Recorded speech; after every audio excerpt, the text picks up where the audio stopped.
Puta ideia de gênio, Zé. Nossa, como é que eu nunca pensei nisso antes? Mano, zoar os trouxas que ficam zoando a gente o dia inteiro, mano. Muito foda.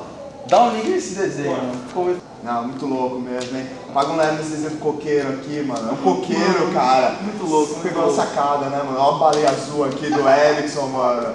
Você viu o cabelinho dele, mano? O cabelinho do Mario. Olha a camisetinha de estrada, Espanhol. Olha o tamanho do nariz. Olha o nariz, bem amigo, né? Bem amigo. Espanhol, Maria vai com as outras. Muda de... o carioca fala, vamos mudar de grupo. Aí ele fala, vou ficar aqui, tá, pá.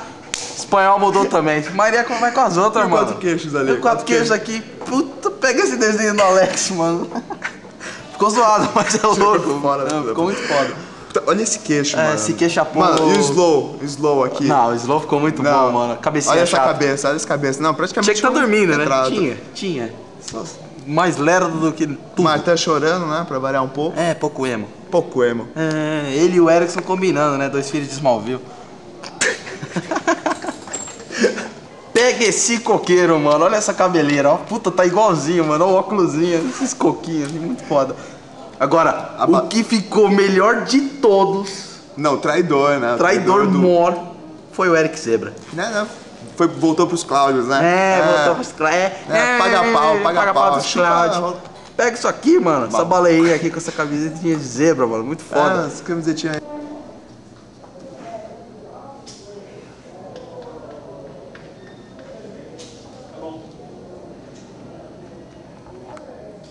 Em todo lugar, as pessoas ficam zoando umas outras, né?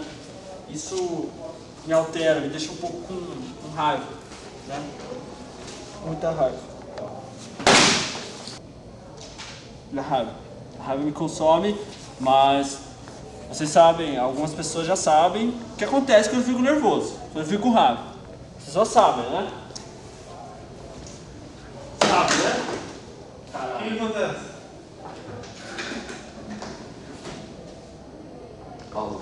Eu perco a cabeça.